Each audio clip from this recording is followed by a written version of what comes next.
Bismillahirrahmanirrahim. Assalamualaikum warahmatullahi wabarakatuh. Selamat datang kembali di Fakta Sejarah. Kembali saya akan membawakan kisah dari Mas Ibka, Iblis Katon, karyawan Tuhan. Pesugihan Ratu Alang, Blereng Koclok. Beliau telah menuliskan sebuah kisah tentang korban-korban pesugihan. Pesugihan ini sangat-sangatlah nyeleneh. Belum ada yang bercerita, karena ini pesugihan yang sangat langka, seperti pesugihan kandang bubrah dan pesugihan pring petuk. Seperti apa kisahnya? Yuk kita doa dulu ya, sebelum kita masuk ke selengkapnya. A'udzu bikalimatillahi tammati min syarri ma khalaq.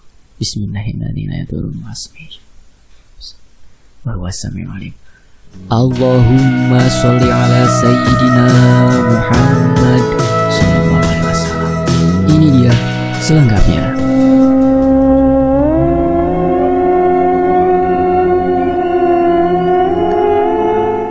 Kebetulan waktu itu sedang berburu demit dengan teman-teman. Biasalah keluar masuk sendang dan punden. Ya sekedar mencari sesuatu. Kadang dapat yang bagus, kadang ya nggak hasil. Lah, kali ini cerita awalnya di suatu sendang yang cukup angker di daerahku. Kita berempat sore, jam 4, berempat mengendarai 2 sepeda motor berboncengan. Sampai di tempat ternyata lumayan singup atau teduh, nyaman lah ya buat bersyukur. Setelah memarkirkan motor, kita langsung berjalan menuju lokasi sendang. Seketika disambut aroma-aroma syahwat para dedemit penjajah cinta. Please, cium aroma bidadari harum mereka tidak? Harumnya tidak ada bandingannya, tanya temanku si Jaka. Aku pun menjawab, itu air liur, entah air kencingnya. Dan si Jaka pun kaget. Walah, matane. Disusul gelak tawa. Dan kemudian kami berempat duduk di bawah pohon yang sangat besar. Setelah itu dipimpin sama DMK sebagai kepala rombongan dengan dimulai uluk salam, nyanyian rindu. DMK khusyuk terdiam. Kami pun ikut diam saja. Setelah selesai, kami segera bergeser dari tempat itu hanya beberapa meter dan tepat di depan cungkup rumah buat batu nisan. Cungkupnya lumayan besar dan lebar. Di dalam ada serambinya. Ya bersih sih. Kemudian kita masuk, tidur-tiduran lah, ngobrol, dan tiba-tiba ada satu belalang hinggap di pipiku.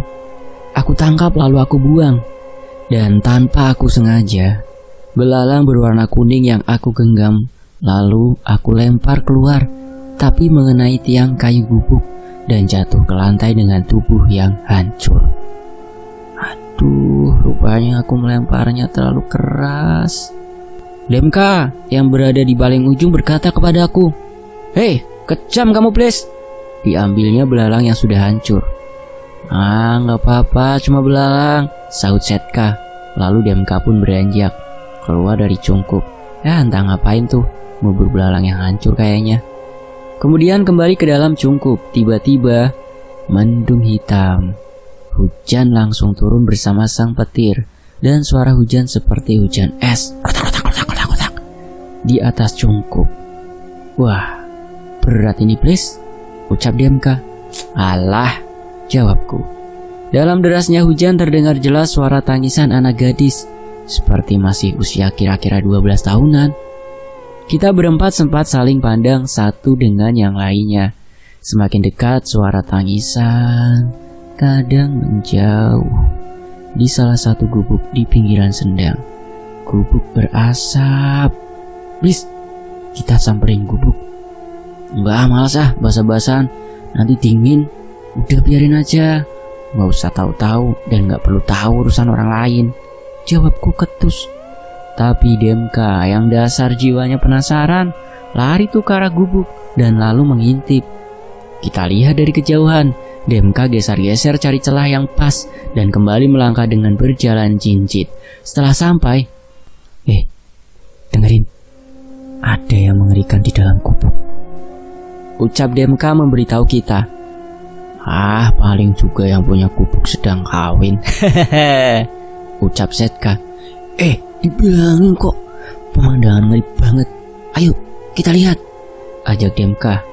Sontak semua mengikuti Demka. Berjalan merunduk, dan ketika sampai di gubuk, kita berempat melebar saling mencari celah untuk mengintip. Dan tidak lama kita kembali berkumpul dan menjauh. Kembali lagi ke Cungkup. Kamu lihat apa? Tanya Demka. Belalang, saut Setka. Sama, timbal Jaka. Podo, jawabku. Kamu lihat gak belalang segitu banyaknya sedang makan apa? Tanya Demka. Kayaknya sih ngerubutin seperti daging, tapi gak jelas kayak paha gitu. Jelas Setka. Iya, belalang menggerogoti daging, jawabku. Ntar paha boneka kali, seletuk Jaka sambil menahan dingin.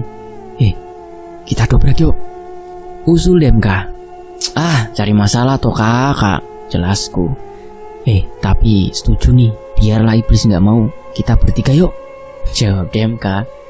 Jangan Oka, jelek-jelek itu ada manfaatnya, kata Jaka membela diriku. Matamu, sahutku. Kita kembali ke gubuk dan benar kita di depan pintu dan mengetuknya. Tok tok tok tok. Assalamualaikum. Salam si Demka. Dari dalam gak ada jawaban nih. Diketok lagi salam. Lagi masih gak ada jawaban. Sepakat dong kita dobrak. Dan begitu pintu terbuka, kami terperanjat, duduk bersila menghadap tampah. Buat nampi beras tuh tampah ya. Tampah itu buat nampi beras. Penuh bunga warna-warni dan beberapa kandi dan minyak botolan. Apa mau bikin koci? Pikirku. Di depan, atas, sosok bersila tergantung. Sebuah paha sampai ke bawah. Pahanya itu dari pangkalnya sampai ujung kaki, lengkap dengan jari. Kayaknya sih belum dewasa, masih gadis. Paha itu diikat tambang dan digantungkan dipenuhi belalang segede jari telunjuk, yang sama dengan yang aku lempar yang hancur tadi. Pantesan, mosok belalang berdarah seperti manusia, darahnya kena gak masuk akal. Terus belalang juga mosok makannya pewarna makanan merah, pikirku. Si pelaku yang lelaku ya, atau yang sedang tapa itu, yang melakukan pesugihan itu, kaget dan seketika berdiri, langsung lari. Sontak saja Demka sama Setka mengejar dia tuh yang lari keluar gubuk. Jaka, kira-kira ini pahanya siapa ya? Tanyaku sambil menyingkirkan belalang yang sedang makan. Manusia itu, jawabnya. Tiba-tiba tali tambang pengait paha itu putus. Kita berdua kaget, langsung memungut paha itu dan tidak lama Setka dan Demka membawa laki-laki itu. Perawakan dukun ini berikat kepala dan bercelana panjang hitam di pinggangnya, bertali kayak orang bela diri tuh. Dah katakan, ini paha siapa? Tanyaku. Dukun itu atau pelaku itu diam saja. Spontan Jaka langsung menghantam muka orang tersebut. Ngaku enggak? Bentak Jaka. Aduh, iya. Itu paha tumbal pesugihan Ratu Walang, jelasnya. Pesugihan lagi. Setan apa Ratu Walang? Bentak Demka dari samping. Tanya sendiri, biar aku panggilkan Ratu Walangnya, ucap dukun itu. Oke, panggil ratunya, sekalian pelakunya. Setan bener dah zaman udah begini kok masih melakukan pesugihan. Bajingan bener, gerutuku sambil emosi. Kemudian itu paha digantung lagi ya. Dan kembali dukun itu melakukan ritual. Entah apa yang dibaca sama kuncian itu. Tidak lama petir menyambar. Tepat di samping gubuk dan tiba-tiba sudah berdiri sosok Ratu Walang di pojokan depan kuncian yang melakukan ritual. Ada mangsa baru ya? Kok banyak orang? Ucap Ratu Walang. Mangsa baru matamu kui, bentak Demka lalu duduk dan memulai baca mantra disusul Setka dan Jaka. Aku diam saja melihat kecantikan Ratu Walang. Piuh, ayune, matanya bulat, lebar, gede. Wah, pas banget sama tubuhnya yang sempluhai. Aku pun mengatakan sesuatu kepada ratu itu. Ratu Walang, jangan cari mangsa di sini. Sana lu, cari mangsa di Israel. Apa di Istana Negara?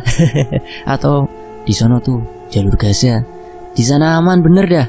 Jangan di sini. Jangan di tanah Jawa sini. Setan bener dah kamu. Gak tahu siapa aku, ah? Bentakku sambil menepuk dada. Emang siapa kamu?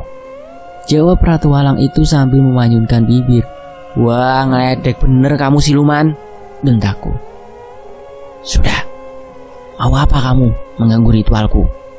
Bentak Ratu Walang. Aku mau kamu menghentikan acara ini. Kalau tidak, ancamku. Kalau tidak apa? Kamu mau menentang kekuasaanku Ratu Walang di daerah sini? Akulah penguasanya. Bentak si Ratu Walang juga. Alah, Preksu, coba aja kamu hadapi temanku dari neraka ini, ancamku. Ya, cepat panggil saja temanmu, tantangnya. Merasa disepelekan, aku pun membaca puisi mantra memanggil sahabatku. Bismillah, niat ingsun, bla bla bla bla bla. Hadirlah wahai sahabatku, hadir, hadir. Aku baca puisi koplaku, kemudian aku hendakkan kaki ke tanah 3 kali dan muncullah Mas Ken Marioto.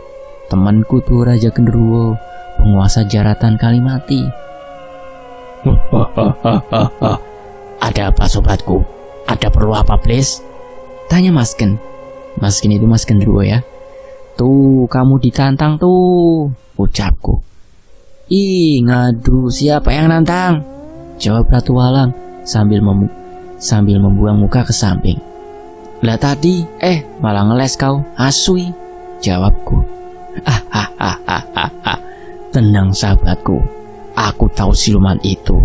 Ratu Walang, apa kabarmu? Masihkah ingat padaku? Ucap Mas Genderuwo. Ingat, jawabnya ketus si Ratu Walang. Kemudian Jaka dan Setka juga Demka berdiri dan mulai ingin menyerang si Ratu Walang, tapi tertahan karena mereka aku hentikan.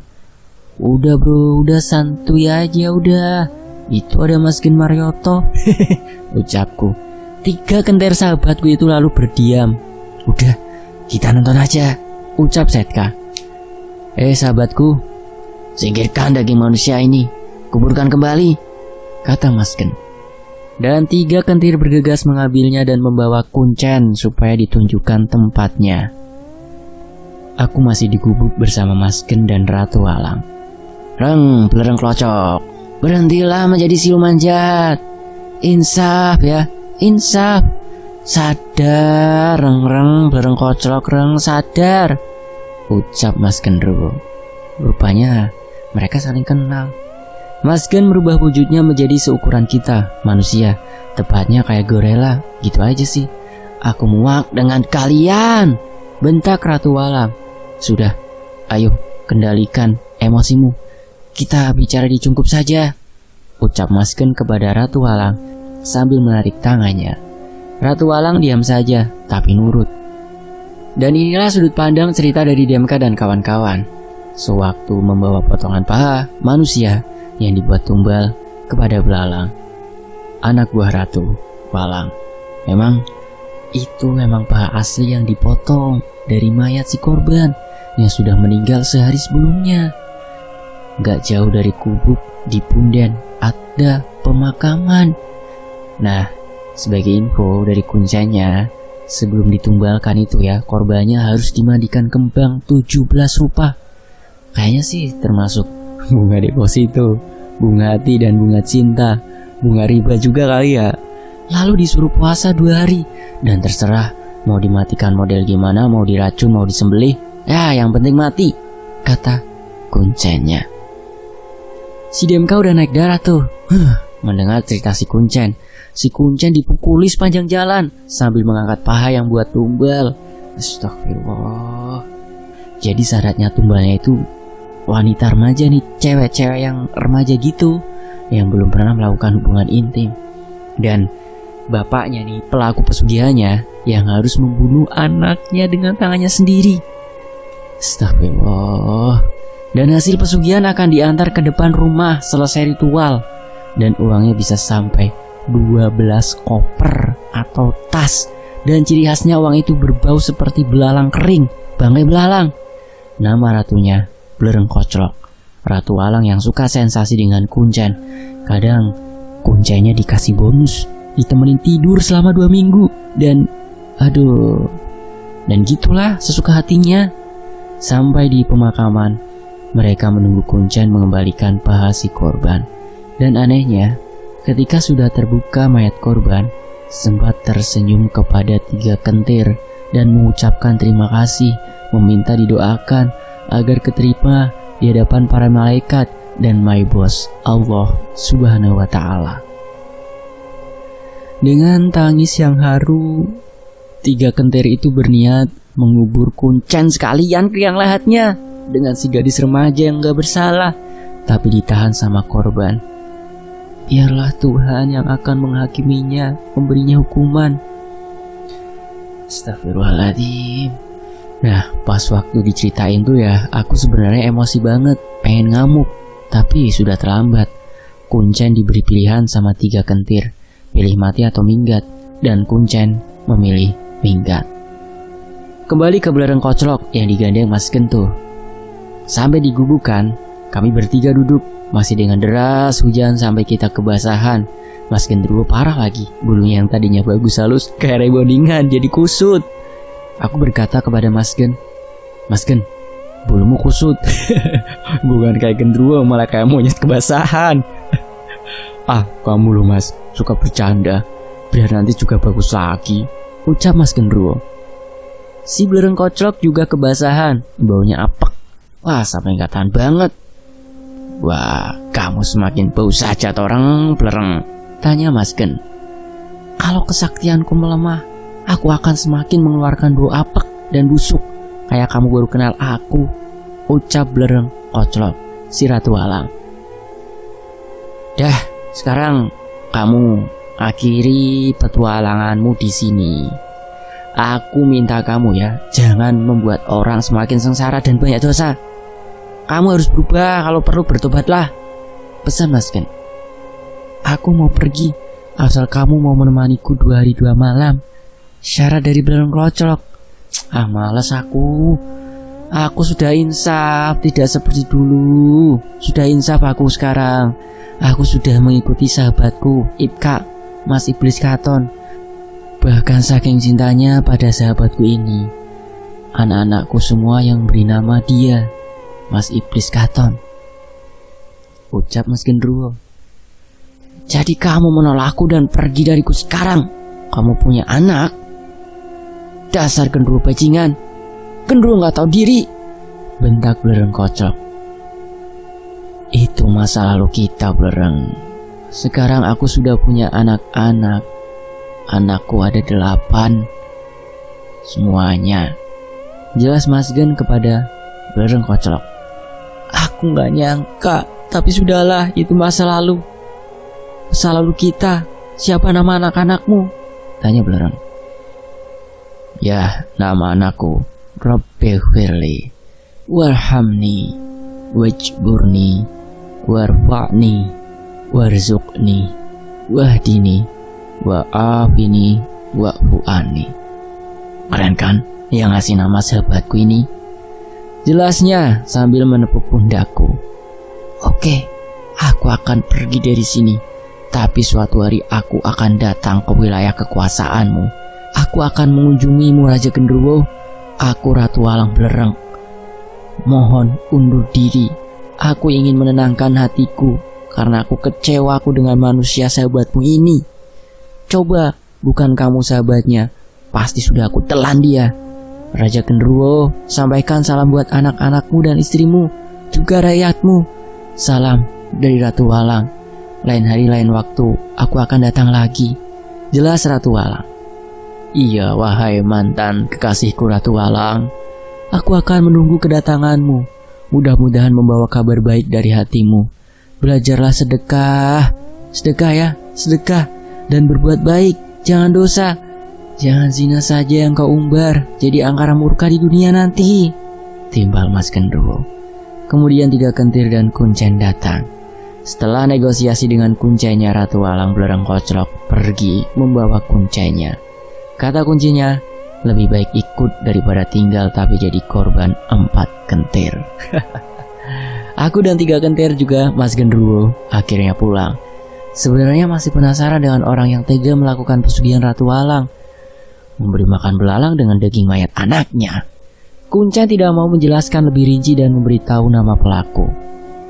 Kita yang awalnya hanya iseng ingin mencari sesuatu yang bagus di Sendang, malah ketemu Ratu Walang. Ya, pesugihan memang tidaklah mudah, semua ada imbal baliknya. Jadi kawan-kawan jangan berlaku menempuh jalan pintas ya, karena mungkin 1 atau 2 tahun tidak ada yang mengganggu. Tapi kalau udah banyak makan korban, pasti semua orang akan memberontak, tidak peduli siapapun dan dimanapun. Jadi gini ya teman-teman ya, berteman dengan yang jelek belum tentu tidak ada gunanya. Contohnya berteman sama Mas Gen. Mas Gen yang terkenal dedemit paling rese pun punya waktu kok untuk berubah, kembali insaf, menjadi baik. Ya itu adalah keputusan. Kalau toh banyak batu sandungan, anggap saja bonus dari my boss, Allah Subhanahu wa Ta'ala. Dan sekian dulu, lain kali disambung lagi ya dengan kisah yang gak bermutu lainnya dari Mas Ipka, Mas Iblis Katon. Salam ser. Ya, itu dia kisah yang dituliskan oleh Mas Ipka, Iblis Katon @karyawan Tuhan. Makasih ya teman-teman udah mau menyimak kisah ini di sini. Sampai jumpa di kisah lainnya. Wassalamualaikum warahmatullahi wabarakatuh. Tetap di Kertas Sejarah.